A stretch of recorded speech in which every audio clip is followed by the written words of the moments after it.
कहते हैं ना कि प्रतिस्पर्धा बदलाव की धारदार छुरी है। और आजकल भारत में राज्यों के बीच ये छुरी कुछ ज्यादा ही तेज चल रही है। आज हम इसी मुद्दे पर गहराई से बात करेंगे, और खास तौर पर द हिंदू में छपे एक बहुत ही दिलचस्प लेख के हवाले से। ये सिर्फ कुछ राज्यों की आपसी खींचतान नहीं है दोस्तों, ये एक बदलते महत्वाकांक्षी भारत की कहानी है। अब ये देखिए ना, हाल ही में गूगल ने अनाउंस किया कि वो आंध्र प्रदेश में अपना एक बहुत बड़ा एआई डेटा सेंटर बना रहे हैं। कैलिफोर्निया के बाहर उनका शायद सबसे बड़ा सेटअप होगा ये। अब इस खबर से आंध्र में तो खुशी की लहर दौड़ गई, लेकिन पड़ोसी राज्यों में जैसे तमिलनाडु, कर्नाटक, वहाँ सियासी हलचल तेज हो गई। कोई कह रहा है कि हमारी सरकार नाकाम रही, तो कोई आंध्र पर उंगली उठा रहा है कि भाई उन्होंने कुछ ज्यादा ही सब्सिडी दे दी होगी। लेकिन अगर हम इस पॉलिटिक्स से, मतलब इस बयानबाजी से हट कर देखें, तो ये क्या दिखाता है? ये दिखाता है राज्यों के बीच निवेश खींचने की बढ़ती हुई होड़। इसी को कहते हैं प्रतिस्पर्धी संघवाद या कंपैरेटिव फेडरलिज्म। और अगर ये सही ढंग से चले तो ये भारत के विकास का एक पावरफुल इंजन बन सकता है। तो आज हम इसी को समझने की कोशिश करेंगे। ये सब कैसे शुरू हुआ, इसके फायदे क्या हैं, खतरे क्या हैं, और भारत के फ्यूचर के लिए इसके मायने क्या हैं। और हाँ, जो लोग यूपीएससी की तैयारी कर रहे हैं उनके लिए तो ये टॉपिक बहुत ही इम्पोर्टेंट है। इकोनॉमी, पॉलिटी, करंट अफेयर्स सबसे जुड़ा है। द हिंदू का ये एनालिसिस आपको मेंस में लिखने के लिए पॉइंट्स तो देगा ही, प्रीलिम्स की समझ भी बेहतर करेगा। तो चलिए शुरू करते हैं इसकी चीर-फाड़। अच्छा, तो इस बदलाव को समझने के लिए थोड़ा पीछे चलते हैं। मतलब 1991 जब वो आर्थिक सुधार हुए, उससे पहले क्या माहौल था भारत में? निवेश वगैरह के फैसले कैसे होते थे? आजादी के बाद से लेकर लगभग 1991 तक 4 दशक मान लीजिए, भारत में जो व्यवस्था थी उसे हम लाइसेंस राज कहते हैं। अच्छा। अर्थव्यवस्था के जो मुख्य क्षेत्र थे, जिन्हें कमांडिंग हाइट्स कहा जाता था, भारी उद्योग, बैंक, ऊर्जा, वो सब सरकार के कड़े नियंत्रण में थे। लाइसेंस, परमिट, कोटा, इनके जरिए ही सब कुछ चलता था। मतलब एक तरह का प्रोटेक्शनिज्म था। कौन सी फैक्ट्री कहाँ लगेगी, कितना प्रोडक्शन होगा, ये सब फैसले ज्यादातर दिल्ली में होते थे, और अक्सर उनमें आर्थिक तर्क से ज्यादा राजनीतिक गुणा भाग होता था। अच्छा। राज्य सरकारें भी निवेशकों को लुभाने के बजाय अपना ज्यादातर टाइम और एनर्जी दिल्ली में लॉबिंग करने में लगाती थी कि नेताओं को, बाबुओं को साधा जाए ताकि कोई प्रोजेक्ट उनके राज्य को मिल जाए। तो फिर 1991 में जब उदारीकरण हुआ, उसने क्या बदला? क्या एकदम से सब कुछ पलट गया? असर फौरन दिखा? देखिए, कागज पर तो खेल बिल्कुल बदल गया। 1991 के सुधारों ने इंडस्ट्रियल लाइसेंसिंग को काफी हद तक खत्म कर दिया। व्यापार और निवेश के लिए भारत के दरवाजे खोल दिए गए। सैद्धांतिक रूप से पावर जो है वो केंद्र से राज्यों की तरफ शिफ्ट हुई।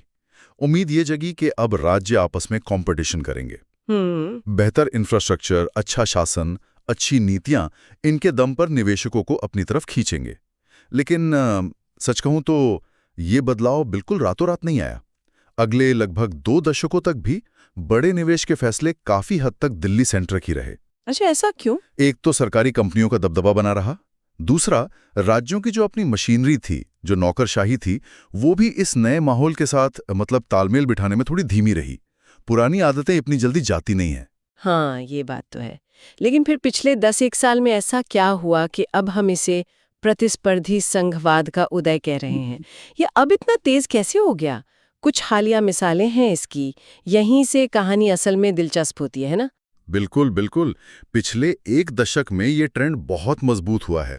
और अब जो लड़ाई है ना, वो सिर्फ सस्ती जमीन या सस्ती बिजली पानी या टैक्स में छूट की नहीं है।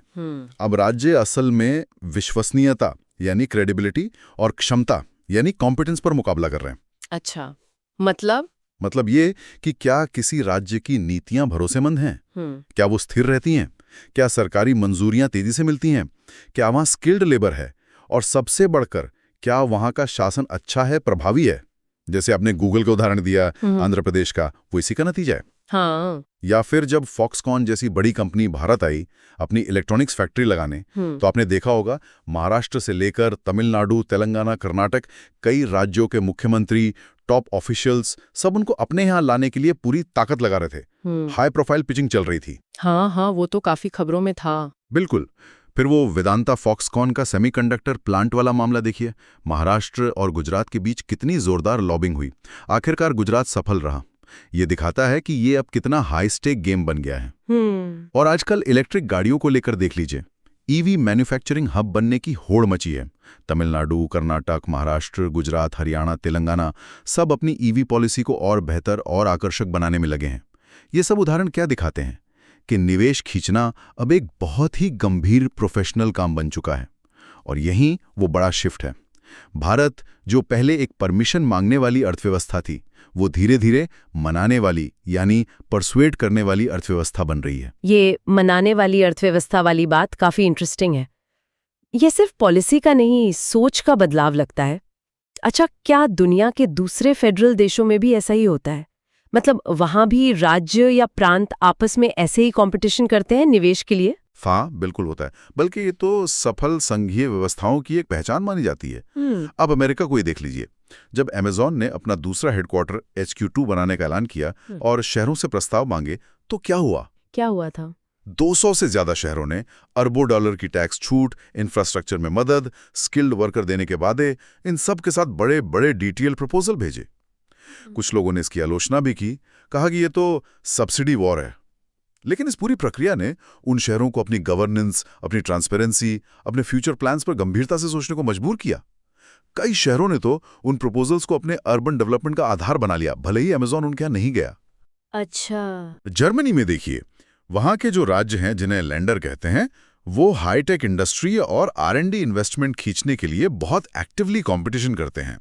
बवेरिया, जो आज एक बड़ा इनोवेशन हब है, जहां BMW, सीमेंस जैसी कंपनियां हैं, वो उसकी लगातार अच्छी नीतियों और कुशल प्रशासन का नतीजा है। और दूसरे जर्मन राज्य उससे सीख भी रहे हैं। ऑस्ट्रेलिया, कनाडा, वहां भी यही पैटर्न है। ऑस्ट्रेलिया के राज्य माइनिंग, क्लीन एनर्जी, एजुकेशन में निवेश के लिए। कनाडा के प्रांत जैसे ओंटारियो, ब्रिटिश कोलंबिया, वो टेक्नोलॉजी, AI, फिल्म प्रोडक्शन में निवेश खींचने के लिए कंपटीशन करते हैं। इन सब में एक बात कॉमन है, ये कंपटीशन अक्सर इनोवेशन, एफिशिएंसी और बेहतर गवर्नेंस को बढ़ावा देता है। तो अब भारत के राज्य भी मतलब इसी ग्लोबल लीग में शामिल हो रहे हैं। इसमें केंद्र सरकार का क्या रोल रहा है?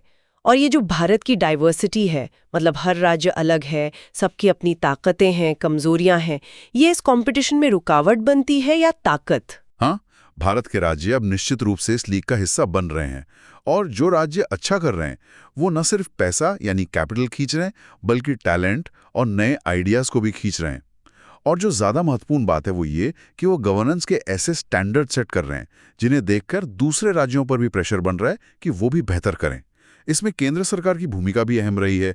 जैसे ईज ऑफ डूइंग बिजनेस की रैंकिंग शुरू हुई, स्टार्टअप इंडिया प्रोग्राम आया, एक्सपोर्ट रेडीनेस इंडेक्स जैसी चीजें आईं। इन सब ने राज्यों के बीच एक हेल्दी कंपटीशन का माहौल बनाने में मदद की है। हाँ, ये रैंकिंग्स का असर तो दिखता है। बिल्कुल।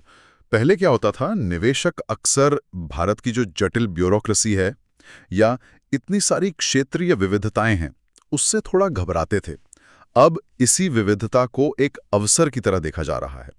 हर राज्य की अपनी एक खासियत है, अपनी ताकत है। जैसे Andhra Pradesh ease of doing business के लिए जाना जाता है, पंजाब अपनी एंटरप्रेन्योरशिप की स्पिरिट के लिए, तमिलनाडु अपने स्किल्ड इंडस्ट्रियल वर्कफोर्स के लिए, गुजरात अपने बेहतरीन इंफ्रास्ट्रक्चर के लिए, झारखंड अपनी मिनरल वेल्थ के लिए, उत्तर प्रदेश अपने बहुत बड़े बाजार और अब बढ़ती संभावनाओं के लिए। ये सारी विविधता मिलकर भारत को एक अवसरों का संघ यानी फेडरेशन ऑफ अपॉर्चुनिटी बनाती है, जहां निवेशक अपनी जरूरत के हिसाब से सही लोकेशन चुन सकते हैं। ये तो सब अच्छी बातें हो गई, पॉजिटिव साइड।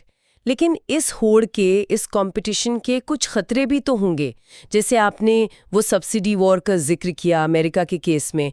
क्या ये डर है कि भारत में भी राज्य सिर्फ रियायतें देने में ही एक दूसरे से आगे निकलने की अंधी दौड़ में लग जाएं, जिसे शायद रेस टू द बॉटम कहते हैं? हाँ, ये एक वास्तविक और काफी गंभीर चिंता है। इसे सबसे नीचे तक जाने की दौड़ यानी रेस टू द बॉटम बनने से हर हाल में रोकना होगा। मतलब ऐसी होड़ जिसमें राज्य सिर्फ टैक्स छूट, मुफ्त जमीन या सस्ती बिजली जैसी रियायतें देने में ही एक दूसरे से आगे निकलने की कोशिश करें, भले इससे उनका अपना खजाना खाली हो जाए, उनकी अपनी फाइनेंशियल हालत बिगड़ जाए। हाँ, ये तो खतरनाक हो सकता है। बिल्कुल। राज्यों को इस तरह की अंधाधुंध सब्सिडी या ऐसी रियायतें देने से बचना होगा जो सस्टेनेबल ना हो, टिकाऊ ना हो। समझदारी इसी में है कि राज्य सिर्फ रियायतों पर फोकस ना करें, बल्कि अपनी असली क्षमता यानी कॉम्पिटेंस, जिसका मतलब है बेहतर शासन, कुशल प्रशासन, ट्रांसपेरेंट प्रक्रियाएं और अपनी विश्वसनीयता यानी क्रेडिबिलिटी, जिसका मतलब है कि नीतियां स्थिर हों, जो वादे किए जाएं वो पूरे हों, इसके दम पर कंपटीशन करें। असली अट्रैक्शन यही होना चाहिए। आपने जोखिमों की बात की, लेकिन इस कंपटीशन का एक और पॉजिटिव पहलू ये भी तो हो सकता है कि राज्य एक दूसरे की अच्छी चीजों से सीखें। क्या ऐसा होता दिख रहा है? ये जो क्रॉस लर्निंग है, ये कितनी असरदार है? निश्चित रूप से। और ये शायद इस कंपटीशन का सबसे महत्वपूर्ण सकारात्मक नतीजा है। जब एक राज्य किसी चीज में अच्छा काम करता है, कोई अच्छी पहल करता है और सफल होता है, तो दूसरे राज्य उसे बहुत ध्यान से देखते हैं और फिर वो कोशिश करते हैं कि या तो उसे अपनाएं या उससे भी बेहतर कुछ करें। अच्छा, जैसे मान लीजिए एक राज्य निवेश प्रस्तावों के लिए अपना सिंगल विंडो क्लियरेंस सिस्टम बहुत अच्छा बना लेता है, बहुत एफिशिएंट, तो दूसरे राज्य भी अपनी प्रक्रियाओं को आसान बनाने के लिए प्रेरित होते हैं। या जब तमिलनाडु या कर्नाटक जैसे राज्य अपनी ईवी पॉलिसी को बहुत आकर्षक बनाते हैं, तो बाकी राज्य भी सोचते हैं कि हमें भी अपनी पॉलिसी को और कॉम्पिटिटिव बनाना पड़ेगा। ये पड़ोसी राज्यों में भी दिखता है।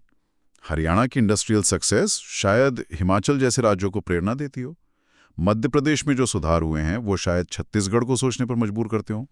ओडिशा कुछ नया करता है तो पश्चिम बंगाल पर प्रेशर आता है कि वो भी अपनी क्षमताओं का बेहतर इस्तेमाल करें। हाँ, ये तो होता होगा। ये जो एक दूसरे से सीखने की प्रक्रिया है, जिसे हम क्रॉस स्टेट लर्निंग या पॉलिसी डिफ्यूजन कहते हैं, ये पूरे भारत में अच्छी नीतियों और एडमिनिस्ट्रेटिव रिफॉर्म्स को फैलाने में मदद कर रही है। और ये एक वाइब्रेंट, एक डायनामिक फेडरलिज्म की निशानी है, जहां सुधार सिर्फ ऊपर से नीचे नहीं, बल्कि नीचे से ऊपर और अगल बगल से भी आ रहे हैं।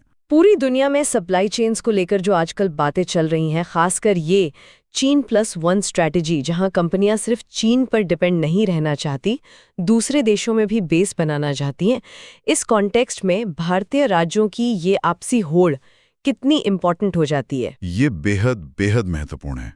देखिए, China+1 स्ट्रैटेजी भारत के लिए एक बहुत बड़ा अवसर है, इसमें कोई शक नहीं। दुनिया की बड़ी बड़ी कंपनियां चीन के अलावा एक और भरोसेमंद, बड़े स्केल पर प्रोडक्शन करने वाला ठिकाना ढूंढ रही हैं। लेकिन ये जो +1 का दर्जा है ना, ये भारत को प्लेट में सजा के नहीं मिलेगा, इसे कमाना पड़ेगा। हाँ, बिल्कुल। और ये कमाई कैसे होगी? ये राज्य दर राज्य होगी। कोई भी मल्टीनेशनल कंपनी सिर्फ भारत के नाम पर इन्वेस्ट नहीं करती, वो किसी खास राज्य के, किसी खास शहर या इलाके में इन्वेस्ट करती है, चाहे वो बैंगलोर हो या पुणे हो या नोएडा हो या भुवनेश्वर हो। सही बात है। इसलिए ग्लोबल स्टेज पर देखें तो भारत असल में अपने राज्यों के जरिए ही दुनिया से कॉम्पीट कर रहा है। हर राज्य की सफलता, हर राज्य जो बड़ा निवेश खींचता है, वो भारत की ग्लोबल कॉम्पिटिटिवनेस को मजबूत करता है और उस +1 वाले दर्जे के हमारे दावे को और पुख्ता करता है। तो अगर हम पूरी बात को समेटें तो ये सिर्फ नीतियों का या इकोनॉमी के मॉडल का बदलाव नहीं है, ये उससे कहीं ज्यादा गहरा एक पूरी मानसिकता का, एक माइंडसेट का बदलाव है, जो पिछले कुछ दशकों में और खासकर पिछले 10-15 सालों में बहुत तेज हुआ है। हाँ, आपने बिल्कुल सही पकड़ा। ये फंडामेंटली एक मानसिकता का ही परिवर्तन है। जैसा मैंने पहले कहा था, भारत एक परमिशन बेस्ड यानी अनुमति मांगने वाले देश से एक परसुएजन बेस्ड यानी निवेश के लिए मनाने वाले देश में बदल रहा है। अब राज्यों के मुख्यमंत्री, उनके मंत्री, वो दिल्ली दरबार में अर्जियां लगाने की बजाय ज्यादा आत्मविश्वास के साथ अपने राज्य का डेटा लेकर, प्रेजेंटेशन लेकर सीधे ग्लोबल कंपनियों के सीईओज और इन्वेस्टर्स के पास जाते हैं। उन्हें अपने राज्य की ताकतें बताते हैं, उन्हें कन्विंस करते हैं। वो जो गूगल वाले डेटा सेंटर को लेकर आंध्र, तमिलनाडु, कर्नाटक के नेताओं के बीच थोड़ी बयानबाजी या नोकझोंक दिखी ना हल में, हाँ, उसे आप सतही तौर पर देखें तो शायद वो रीजनल पॉलिटिक्स लगे, लेकिन अगर गहरे स्तर पर देखें तो ये भारत का जो फेडरल स्ट्रक्चर है, जो संघीय ढांचा है, उसके मैच्योर होने का भी संकेत है। राज्य अब हर बड़े निवेश को दिल्ली से मिले किसी दान या कृपा की तरह नहीं देखते। वो इसे अपनी मेहनत, अपनी पॉलिसी, अपनी कॉम्पिटिटिवनेस से जीती हुई बाजी मानते हैं। उनमें एक ओनरशिप की भावना आई है। तो इसका मतलब ये हुआ कि जब राज्य निवेश के लिए आपस में एक हेल्दी कंपटीशन करते हैं तो ये कोई जीरो सम गेम नहीं है। मतलब ऐसा नहीं कि एक जीता तो दूसरा हारा, बल्कि हर राज्य की जीत आखिर में पूरे भारत की जीत होती है। बिल्कुल सही कहा आपने। जब आंध्र प्रदेश कोई बड़ा टेक सेंटर लाता है, या गुजरात कोई सेमीकंडक्टर प्लांट लाता है, या उत्तर प्रदेश के इलेक्ट्रॉनिक्स पार्क में नया निवेश आता है, या पश्चिम बंगाल अपने पोर्ट्स को सुधार कर लॉजिस्टिक्स कॉस्ट कम करता है, तो इसका फायदा सिर्फ उस राज्य तक ही सीमित नहीं रहता। हर ऐसी सफलता से पूरे देश की सप्लाई चेन मजबूत होती है, नेशनल लेवल पर स्किल डेवलपमेंट होता है, भारत का जो इंडस्ट्रियल और टेक्नोलॉजिकल बेस है वो और गहरा होता है। तो निचोड़ यही है, निवेश की इस दौड़ में जो भी राज्य अपने लिए जीतता है वो असल में पूरे भारत के लिए जीत रहा होता है। ये एक पॉजिटिव सम गेम बन सकता है, बशर्ते इसे सही तरीके से सही स्पिरिट से खेला जाए। चलिए, तो आज की इस गहरी चर्चा को, जो द हिंदू के एक बहुत ही महत्वपूर्ण लेख से प्रेरित थी, यहीं पर रोकते हैं। लेकिन जाते जाते श्रोताओं के लिए एक सवाल छोड़ जाते हैं। सोचिएगा जरूर, जिस तरह आज राज्य निवेश खींचने के लिए कंपटीशन कर रहे हैं, क्या भविष्य में हम उन्हें शासन की गुणवत्ता यानी क्वालिटी ऑफ गवर्नेंस, नागरिकों के लिए सुविधाओं की बेहतरी या फिर पर्यावरण संरक्षण जैसे पैमानों पर भी इसी तरह का हेल्दी कंपटीशन करते हुए देखेंगे? एक ऐसा कंपटीशन जिसका सीधा फायदा आम नागरिक को मिले। इस पूरे विश्लेषण पर आपकी क्या राय है? क्या आप राज्यों के बीच इस बढ़ती होड़ को भारत के लिए अच्छा मानते हैं या आपको इसमें जोखिम ज्यादा दिखते हैं? नीचे कमेंट सेक्शन में अपने विचार हमें ज़रूर बताएं। और अगर आपको ये चर्चा खासकर यूपीएससी की तैयारी या करंट अफेयर्स को समझने के लिहाज से फ़ायदेमंद लगी, तो इसे लाइक ज़रूर करें और आगे भी ऐसी ही गहरी विश्लेषणात्मक चर्चाओं के लिए हमारे चैनल को सब्सक्राइब करना न भूलें।